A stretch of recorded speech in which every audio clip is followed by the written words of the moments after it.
하나님 아버지, 오늘도 주님의 귀한 생명의 말씀을 듣기를 원합니다. 말씀을 통해서 우리를 향한 하나님의 뜻이 무엇인지 알게 하시고 깨닫게 하시고, 하나님 그 깨달아진 뜻 앞에 순종하여 복된 삶을 살아가는 저희들 되게 하여 주시옵소서. 그 말씀 붙들고 믿음으로 세상을 이기며 환경을 이기며 살아갈 수 있는 저희들 되게 하여 주시옵소서. 예수 그리스도의 이름으로 간절히 기도드리옵나이다. 아멘.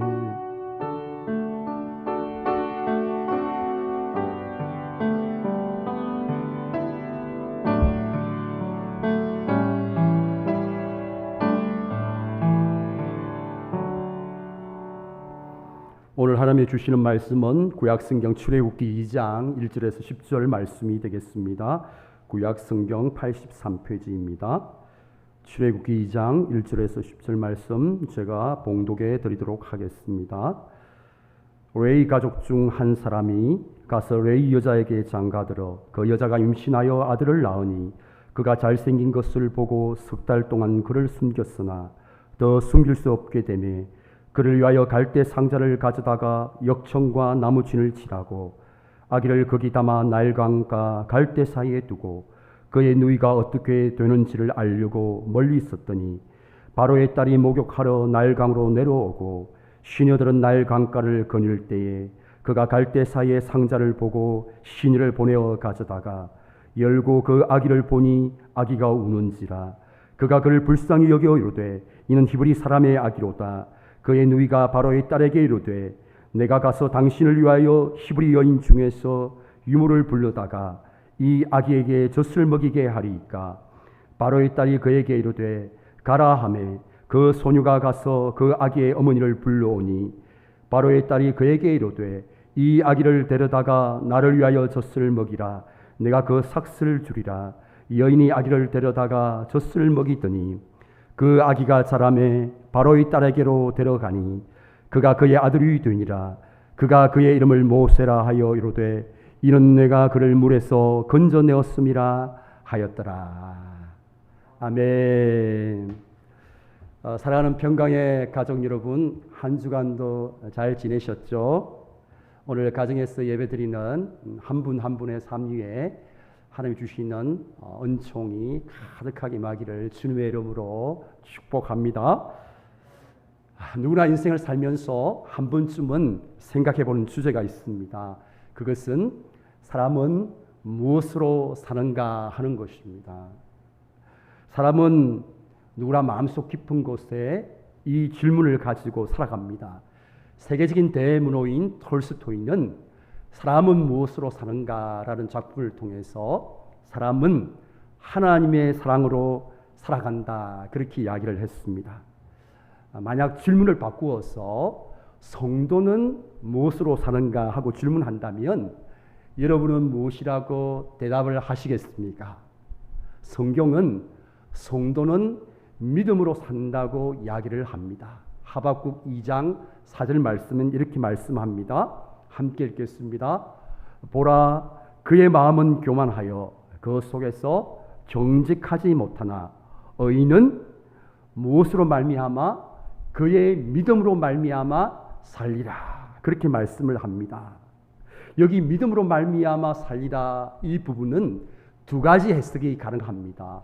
먼저 믿음으로 말미암아 구원을 얻는다는 말입니다. 저와 여러분이 어떻게 구원을 받습니까? 오직 하나님의 그 은혜에 인하여서 예수 그리스도를 믿는 믿음으로 말미암아 구원을 얻습니다. 여러분 믿으시죠? 다른 것이 아니라 믿음으로 구원을 받습니다. 또 하나의 해석이 가능한데요, 이것은 믿음으로 말미암아 생명을 유지한다는 말입니다. 다른 말로 하면 믿음으로 살아가는 것을 말합니다. 그래서 의인은 믿음으로 말미암아 살리라, 이 하박국 말씀을 신약에 와서는 총 3번씩이나 언급하고 있습니다. 여러분, 이 3이라는 숫자는 단순한 횟수를 말하는 것이 아니라 이 유대 문화에서 3이라는 숫자는 완전 숫자를 말합니다. 그러니까 신약 성경에서 의인은 믿음으로 말미암아 살리라, 이거 3번 언급했다는 것은 그만큼 믿음으로 사는 것을 강조하고 있는 것입니다. 여러분, 그렇습니다. 성도는 환경과 상황에 따라서 사는 사람이 아닙니다. 성도는 믿음으로 사는 사람입니다. 여러분, 아멘이십니까? 함께 한번 따라서 하겠습니다. 성도는 믿음으로 삽니다. 성도는 믿음으로 사는 사람입니다.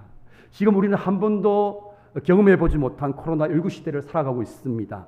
이제 세계는 BC, Before Corona, 코로나 이전과 AC, After Corona, 코로나 이후의 삶으로 나눌 것이다 라는 제목으로 미국의 뉴욕 타임즈에 칼럼이 실렸습니다. 이분은 이제 코로나로 인해서 사람들의 삶에 큰 변화가 있을 것이다, 그렇게 이야기를 하고 있습니다.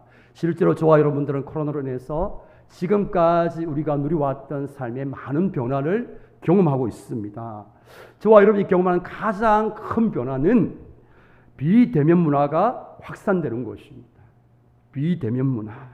그러니까 바이러스 감염에 대한 염려 때문에 사회 각 분야에서 비접촉, 비대면 문화가 일상화되고 있습니다. 오늘 우리도 비대면 예배를 드립니다. 온라인 예배를 드립니다. 이 온라인 예배를 드리면서 우리가 느끼죠? 지금 우리가 사는 사회가 코로나로 인해서 달라지고 있구나 하는 것들을 피부로 느끼게 됩니다. 그래서 전문가들은 이제 포스트 코로나 이후의 시대를 준비해야 된다고 말씀을 합니다. 왜냐하면 코로나 이후의 세계는 이전의 세계에 비해서 같지 않기 때문에 새로운 변화에 준비를 해야 된다고 이야기를 합니다. 사랑하는 여러분, 이런 코로나 시대를 저와 여러분은 살아가고 있습니다. 코로나 시대, 성도인 저와 여러분은 어떻게 살아야 합니까? 많은 전문가들이 얘기하는 것처럼 포스트 코로나 시대, 코로나 이후의 시대를 준비하는 지혜도 필요할 것입니다. 당연히 저와 여러분들은 하나님이 주시는 일반 은총인 지혜를 가지고 코로나 이후의 삶을 준비해야 합니다. 변화된 시대에 도태되지 않고 잘 적응하며 살 수 있도록 해야 할 것입니다. 하지만 이렇게 코로나 이후의 삶을 준비하는 것은 하나님을 모르는 세상의 사람들도 하는 것입니다. 불신자들도 준비하면서 살아갑니다. 자, 그렇다면 하나님을 믿는 성도인 저와 여러분은 이 코로나 시대 어떻게 살아야 합니까? 성도인 저와 여러분은 무엇보다도 믿음으로 살아가야 합니다.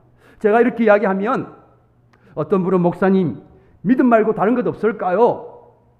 지금 이 코로나 시대를 보면 믿음 말고는 다른 것도 있을 것 같아요. 믿음만으로는 부족한 것 같아요. 그렇게 생각하는 분이 있을지 모르겠습니다. 성도에게 믿음 말고 다른 것이 없습니다. 성도에게는 믿음이 핵심 가치입니다. 이 핵심 가치란 말은 시대에 상관없이, 우리가 처한 상황에 상관없이 모든 시대, 모든 상황 속에서 그리스도인들이 붙들어야 한다는 의미입니다. 우리를 둘러싼 상황과 환경은 얼마든지 바뀔 수 있습니다.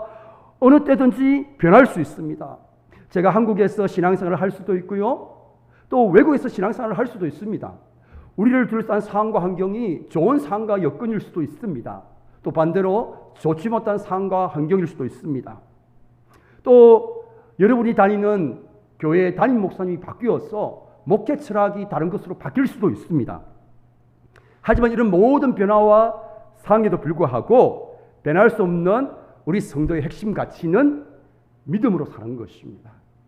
여러분, 아멘이십니까? 아멘이셔야 해요.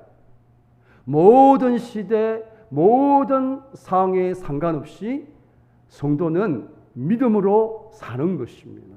믿음으로 사는 것, 이것이 바로 성도의 핵심 가치입니다. 여러분, 우리는 지금 코로나 시대를 살아가고 있습니다. 코로나 바이러스는 우리 일상의 모든 것들을 뒤흔들어 놓고 있습니다. 염려와 불안과 두려움이 많은 사람들의 마음을 뜯고 있습니다. 더구나 이 코로나 풍랑은 우리 한국교회 전체를 뒤흔들고 있습니다. 그동안 한국교회는 코로나 상황 가운데서도 이웃을 섬기고자 많은 노력들을 해왔습니다. 하지만 지금은 한국교회는 비판과 조롱의 대상이 되고 있습니다. 지금 한국교회와 성도들은 이전에 경험해 보지 못한 이 코로나라는 거대한 풍랑을 지나가고 있는 것입니다. 게다가 우리를 더 힘들게 하는 것은 이 코로나 상황이 쉽게 끝나지 않을 것이라는 전망 때문입니다. 여러분, 이런 상황 속에서 이 코로나라는 거대한 이 풍랑이 우리의 삶을 뒤흔들고 있을 때에 정말 우리에게 필요한 것은 무엇인가? 앞에서 말씀드린 것처럼 우리가 포스트 코로나 이후의 삶을 준비하는 것도 필요합니다. 달라진 변화에 도태되지 않고 적응하는 것을 준비하는 것도 필요합니다. 그러나 무엇보다도 성도에게 필요한 것은 무엇인가? 바로 믿음입니다. 성도에게는 무엇보다 믿음이 필요한 것이죠. 어떤 믿음이 필요한가? 우리의 삶을 흔들고 있는 이 코로나라는 거대한 폭풍 속에서도 여전히 우리와 세상 끝날 때까지 항상 함께 해주기로 약속하시고, 그 약속하신 말씀처럼 보이지 않는 것 같지만 여전히 성령으로 함께하고 계시는 그 주님, 우리를 돕고 이 풍랑마저도 말씀 한마디로 잠잠케 하실 수 있는 그 주님에 대한 믿음, 그리고 그 믿음을 가지고 우리에게 주어진 이 현재의 삶을 살아넣어야 하는 것입니다. 사랑하는 여러분, 저와 여러분이 믿음으로 살아가는 성도 되기를 축복합니다. 자, 그렇다면 믿음으로 살아간다는 것은 어떤 것일까요? 여러 가지로 말할 수 있지만 오늘 본문을 통해서 저는 여러분들과 세 가지를 살펴보려고 합니다. 첫 번째, 믿음으로 산다는 것은 믿음의 반응을 하면서 사는 것입니다. 우리 함께 따라서 하겠습니다. 믿음으로 산다는 것은 믿음의 반응을 하는 것입니다. 오늘 본문을 보시면 모세의 부모인 아므람과 요게벳이 믿음의 반응을 하고 있습니다. 그들은 지금까지 한 번도 경험해 보지 못한 위기 상황을 만났습니다. 그들이 만난 상황이 출애굽기 1장 22절 말씀에 기록되어 있습니다. 함께 읽겠습니다. 그러므로 바로가 그의 모든 백성에게 명령하여 이르되 아들이 태어나거든 너희는 그를 나일 강에 던지고 딸이거든 살려두라 하였더라. 정말 이들은 끔찍한 현실을 만나게 되었습니다. 자기의 아들을 죽여야 되는 그런 상황을 만나게 되었습니다. 너무나 힘들고 고통스러운 현실을 마주하게 되었습니다. 하지만 그들은 눈에 보이는 이 현실대로 사는 것이 아니라 믿음으로 반응하고 있다는 사실입니다. 그래서 히브리서 11장 말씀을 보시면 이런 모세의 부모를 믿음의 사람으로 평가하고 있습니다. 믿음으로 살아간 성도라고 평가를 하고 있는 것입니다. 이런 많은 그리스도인들이 믿음을 어떻게 이해하고 있는가 하면 믿음을 기복적인 관점에서 이해하는 경우가 많습니다. 예를 들면 이런 것이죠. 불행한 일은 만나지 않고 좋지 않은 일은 일어나지 않는 것으로 생각합니다. 힘들고 고통스러운 사건들은 만나지 않고 나에게 일어나지 않는 것으로 생각을 합니다. 여러분, 이것은 믿음으로 사는 것이 아니라 상황을 따라서 사는 것입니다.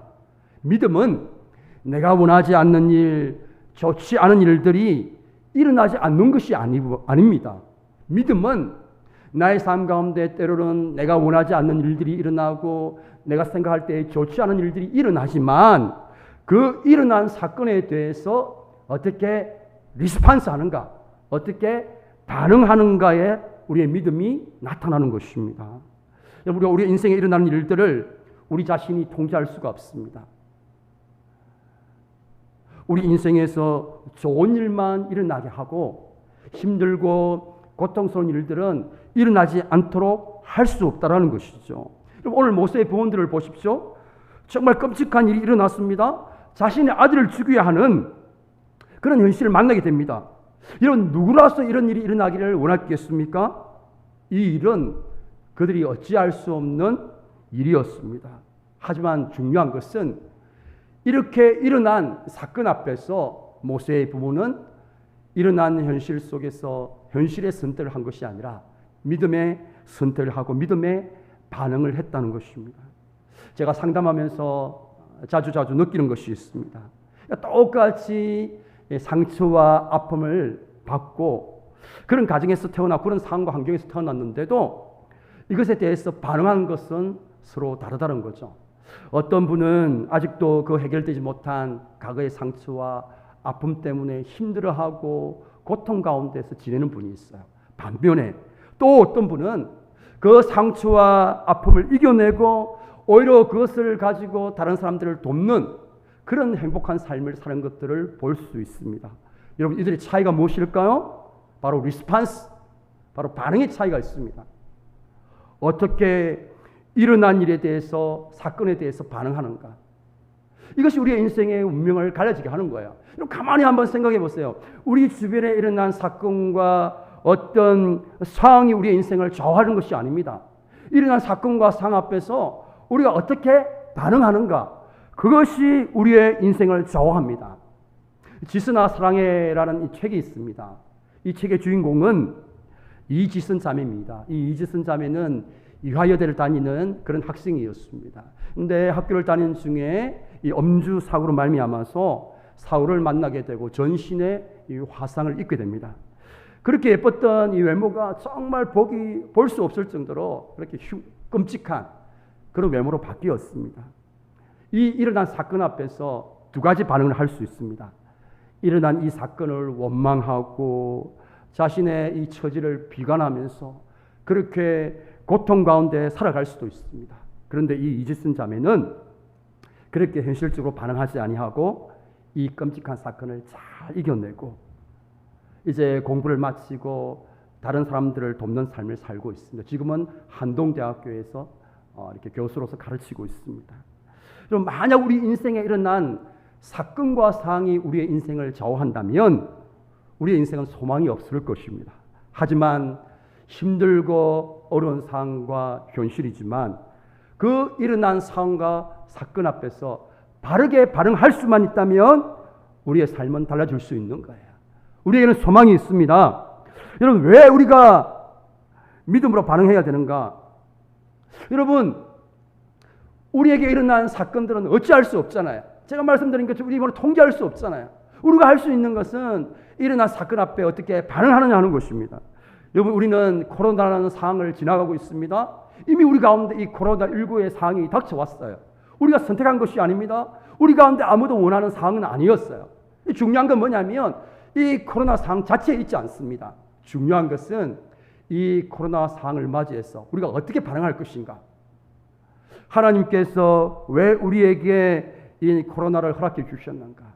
하나님이 이 코로나를 통해서 우리에게 주시고자 하는 메시지가 뭔가? 우리로 하여금 깨닫기 원하시는 것이 무엇인가? 그 메시지에 초점을 맞추는 믿음으로 반응해야 되는 것이죠. 그러면 우리는 이 코로나라는 현실에 지배당하지 않는 삶을 살 수가 있는 것입니다.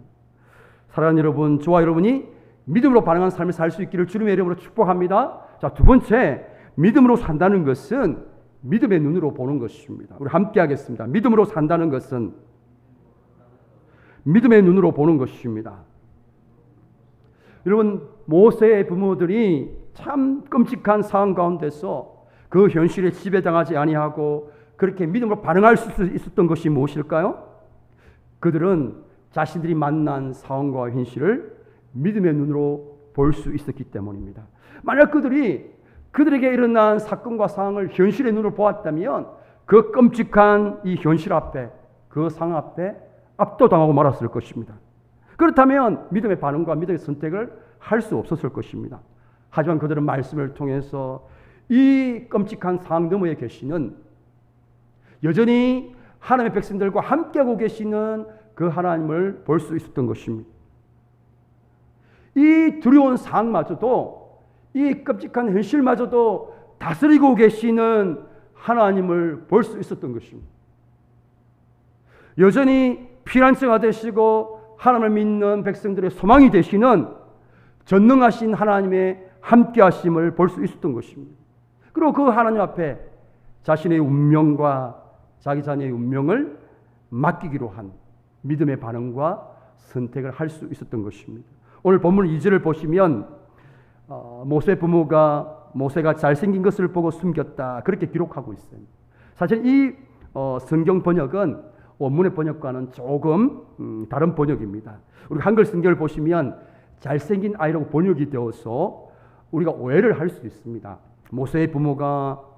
모세가 아이로 태어났을 때 외모가 잘생겨서 숨겼다, 그렇게 오해할 수 있습니다. 하지만 여러분 한번 상식적으로 생각해 보십시오. 아무리 갓난 아이가 잘생겼다 한들 갓 태어난 갓난 아이가 얼마나 예쁘겠습니까? 그 핏덩이가 그렇게 잘생겨 보이겠습니까?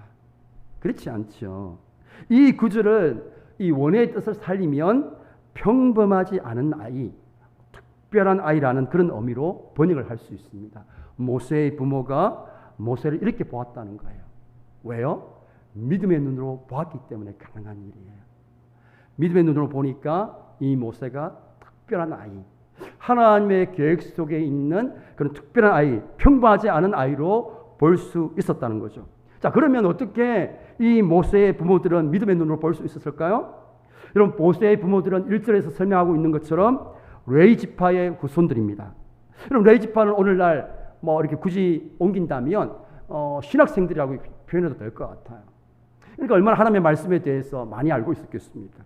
이 모세의 부모들은 레위 지파의 후손으로서 하나님께서 야곱에게 주신 약속의 말씀, 400년 후에 내가 애굽에서 이스라엘 백성을 이끌어내겠다는 그 약속의 말씀을 기억하고 있었던 것입니다. 그리고 이 말씀을 통해서 구체적인 것은 알 수 없지만 하나님의 이 계획 속에 모세가 사용될 수 있다라는 것을 그렇게 생각을 했을 것입니다.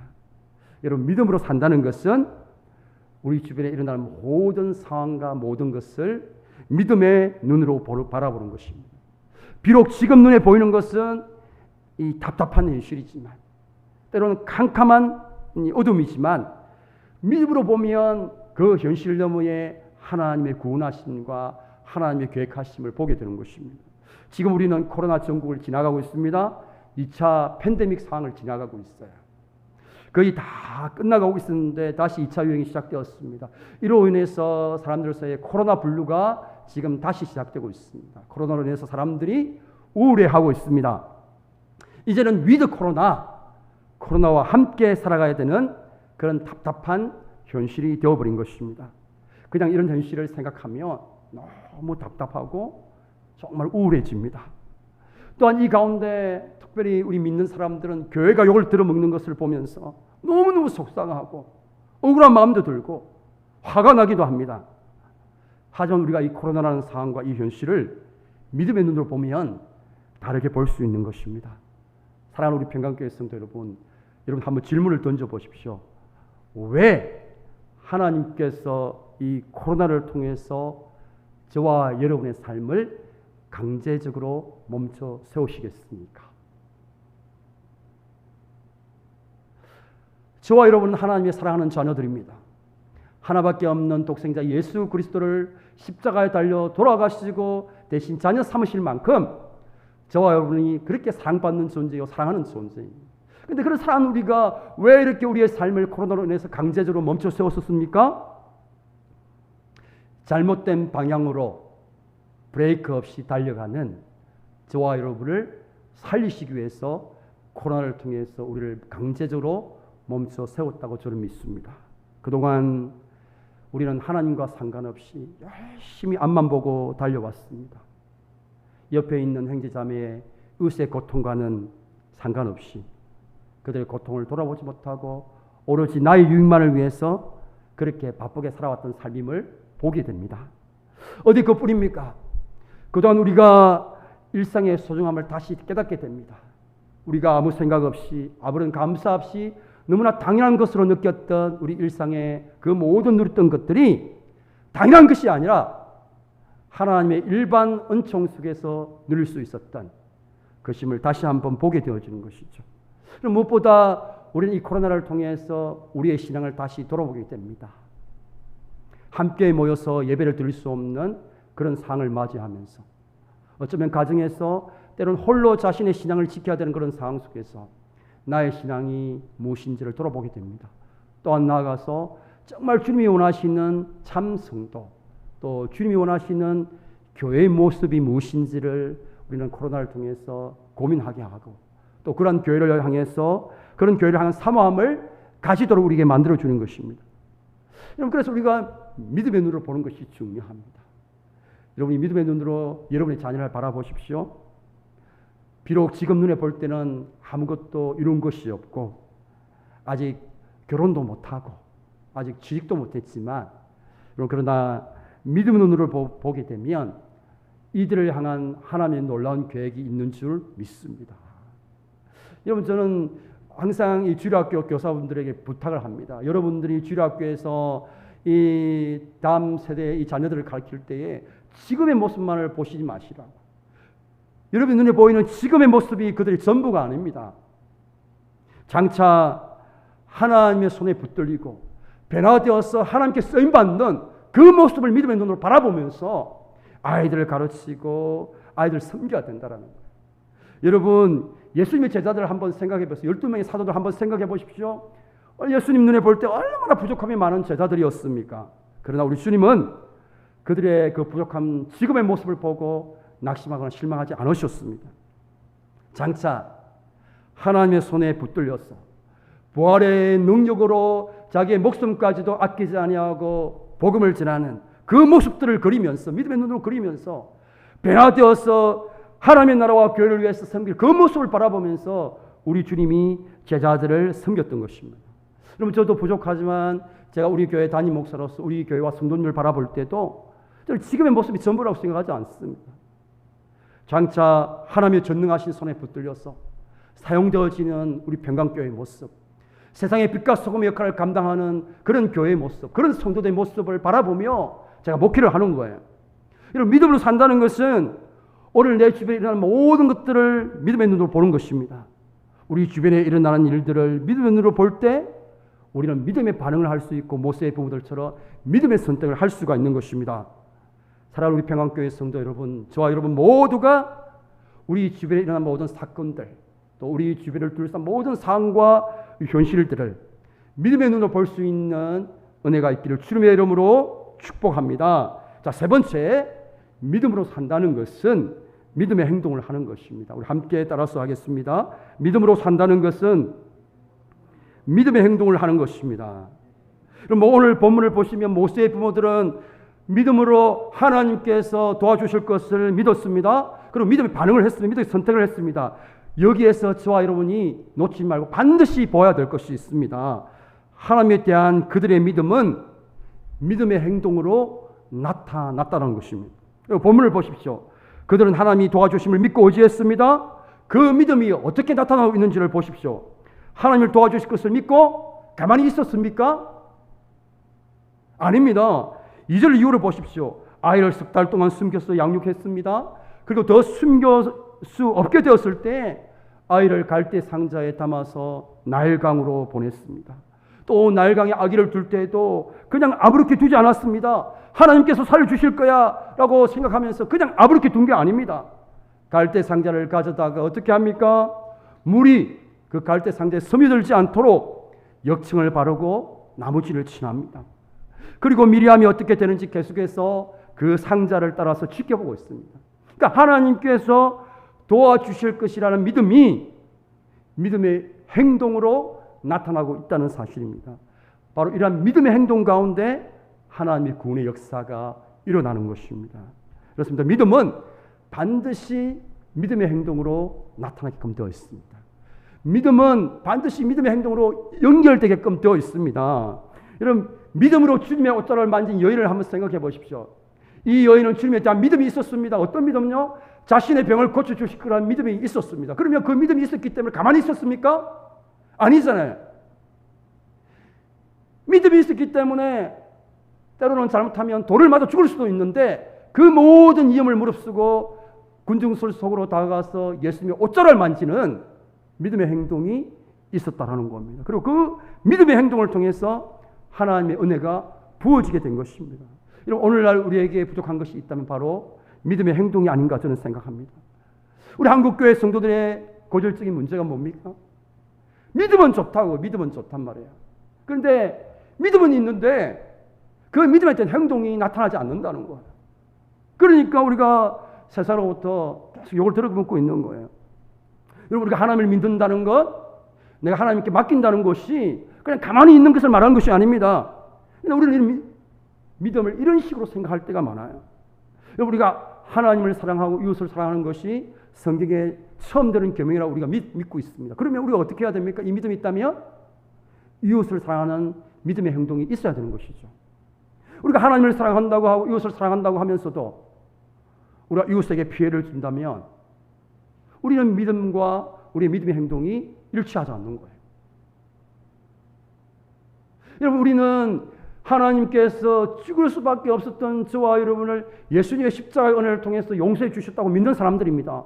그에 대한 믿음을 가지고 있는 사람들. 그러면 그 믿음이 어떻게 행동으로 이어져야 됩니까? 저와 여러분도 용서받을 수 없는 저를 예수님을 통해서 용서해 주셨다는 걸 믿기 때문에 우리도 참 용서하기 힘든 사람들을 용서할 수 있는 믿음의 행동으로 나타나줘야 되는 것입니다.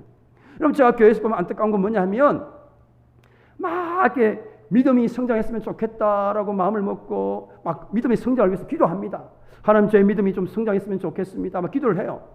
그런데 문제는 그렇게 기도만 하고 끝! 믿음의 성장을 위해서 행동하지 않는다는 거예요. 믿음의 성장하려면 어떻게 해야 됩니까? 규칙적인 기도의 삶이 있어야 되고 성도들을 돕는 헌신의 삶이 있어야 되고 또 말씀의 자리에 가는 삶이 있어야 됩니다. 그래야만 믿음이 성장하는데 그런 것들을 하지 않으면서 기도만 하는 거예요. 하나님, 저의 믿음이 성장했으면 좋겠습니다. 믿음의 행동이 따르지 않습니다. 제가 청년 사역하면서 안타까울 때가 언제냐 하면 우리 청년이 와서 저에게 이야기해요. 목사님, 저는 하나님께서 저의 배우자를 다 예배해 주셨을 줄 믿습니다. 얼마나 믿음이 좋습니까? 제가 아멘하죠. 그래. 행제님, 분명히 하나님께서 우리 행제님을 위해서 꼭 맞는 배우자를 예배해 주셨을 거예요. 이렇게 저도 같이 맞장구를 칩니다. 그런데 그 다음이 문제예요. 그런데 기도만 해요. 하나님, 저를 위해서 꼭 맞는 배우자를 준비해 주신 줄 믿습니다. 제가 이제 이야기합니다. 형제님, 좋은 자매가 있는데 한번 만나 보실래요? 만나지 않는 거예요. 목사님, 저는 하나님께서 저를 위해서 좋은 예비자를 예배해 주신 줄 믿습니다. 배우자를. 그렇게 기도하고 저한테 이야기하는데 그에 따른 행동은 없는 거예요. 만나야 믿음의 배우자를 만날 거 아닙니까? 만나지 않는 거예요. 여러분, 우리의 믿음이 이런 식으로 될 때가 얼마나 많은지 몰라요. 그러니까 믿음은 있는다고 이야기하는데 믿음의 행동이 없으니까 하나님의 일하심을 경험하지 못합니다. 여러분, 우리가 하나님에 대한 믿음이 있다면 그 믿음을 가지고 행동해야 돼요. 그래야 우리의 삶 가운데 믿음의 선순환이 일어납니다. 믿음을 가지고 믿음의 행동을 합니다. 그러면 하나님의 일하심을 경험하게 돼요. 하나님의 일하심을 경험하게 되니까 또 믿음으로 행동하게 됩니다. 또 그러니까 하나님의 일하심은 살아계심을 경험하게 됩니다. 우리 믿음의 선순환이 일어나게 되는 것입니다. 여러분, 오늘 이 갈대 상자가 바로의 딸에게 발견된 것은 결코 우연이 아닙니다. 여러분, 세상 사람들은 그것을 우연이라고 말할 수 있지만 오늘 5절 말씀을 보십시오. 바로의 딸이 목욕하러 나일강으로 내려오고, 그러니까 한글 성경에는 나타나 있지 않지만 영어 성경을 보시면 이 5절 앞에 우리 한글말로 바로 그때라는 뜻에 해당되는 then이라는 단어가 앞에 나와 있습니다. 무슨 말인가 하면 갈대 상자를 나일강으로 내려 보냈는데 바로 그때, 바로 그때, 다른 때가 아니라 바로 그때, 갈대 상자를 나일강으로 내려 보낸 바로 그때 이 바로의 공주가 나일강에 목욕하러 갔다라는 거예요. 이 하나님의 인도하심이죠. 여러분, 이 우연처럼 보이는 이 하나님의 인도하심은 하나님의 믿음을 가지고 믿음으로 행동하는 사람들이 경험할 수 있는 일들입니다. 저와 여러분이 신앙생활을 하면서 이런 것들을 많이 경험해야 신앙생활을 하는 맛이 나요. 믿음을 가지고 믿음으로 행동했는데 정말 우연처럼 보이는 그런 일들을 많이 경험하게 하시는 거죠. 그러면 신앙생활하는 게 재미가 있는 거예요. 사랑하는 우리 평화교회 성도 여러분, 우리는 지금 한 번도 경험하지 못한 코로나19 시대를 살아가고 있습니다. 코로나라는 이 거대한 풍랑이 우리 모든 사람들의 삶을 뿌리째 흔들고 있습니다. 또한 우리 교회를 흔들고 우리 믿음의 사람들의 신앙을 흔들고 있습니다. 이 코로나 시대 성도인 저와 여러분은 어떻게 살아야 합니까? 무엇으로 살아야 합니까? 믿음으로 살아내어야 합니다. 어떤 믿음요? 이 거대한 폭풍처럼 보이는 이 코로나 상황 속에서도 하나님이 우리와 함께하고 계시고 그분이 말씀 한마디로 말씀만 하시면 얼마든지 이 거대한 폭풍도 잠잠케 하실 수 있는 그 주님. 그 주님에 대한 믿음을 가지고 지금 우리에게 주어진 이 현실을, 이 일상을 믿음으로 살아내어야 됩니다.